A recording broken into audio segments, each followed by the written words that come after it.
pas si vous voyez en avant, là, il y a des cèdres au loin. Fait que l'autoroute 30 elle va passer ce bord ici des cèdres. Elle va passer en avant ici. Elle va s'en aller vers la ville de Saint-Constant. Eux autres, ils vont m'exproprier probablement 25 après, tout dépend. Là, les plans ne sont pas encore finis. Ils changent d'idée pas mal souvent. Ça veut dire que tout ce qui va se trouver de l'autre côté de l'autoroute, c'est du terrain, ça, dans une dizaine d'années, ça devrait être exproprié. Probablement, ils disent que non, mais ça va être sûrement tout bâti. Fait que là, on se retrouve ici avec une ferme laitière on va avoir des distances à respecter pour les étendages de fumier. On va être restreint dans le terrain.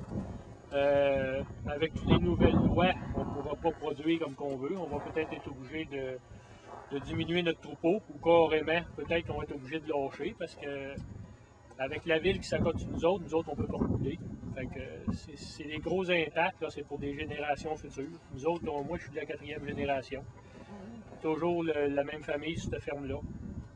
C'est pour ça là, que la 30, ça passe d'un terre agricole ici, c'est catastrophique, ça, c'est irréversible.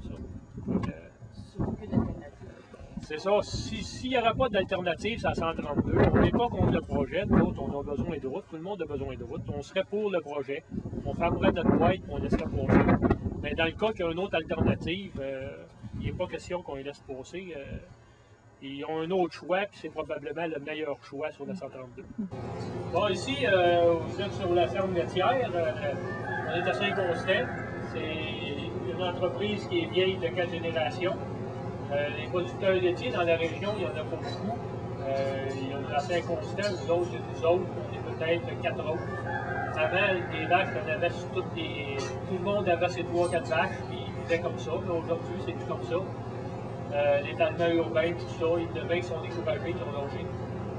Nous autres, on continue là-dessus.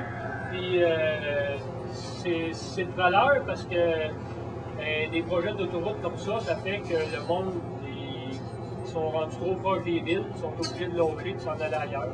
Mais du coup, comme ça, on ne peut pas déménager ça. Ou ils vont dire, allez-vous-en plus loin, en Abitibi ou quoi que ce soit, mais nous autres, on est les plus proches de Montréal.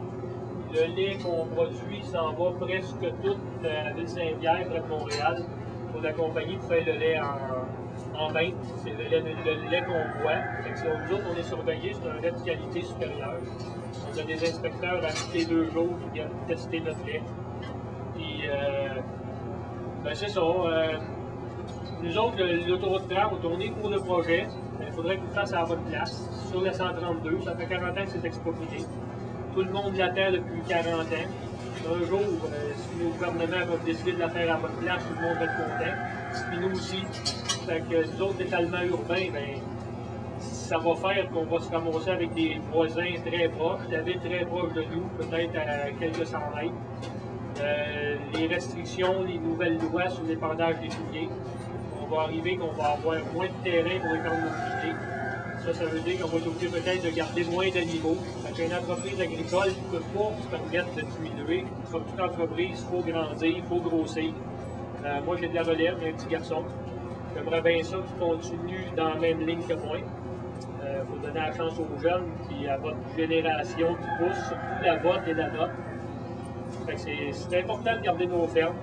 Et même au Québec, ici, il y a moins de 2% cultivables, on peut dire, de bonnes terres comme ici.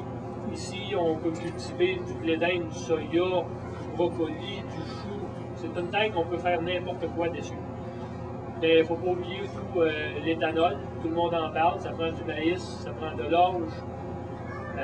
C'est proche de Montréal. Le monde de Montréal a besoin de pétrole.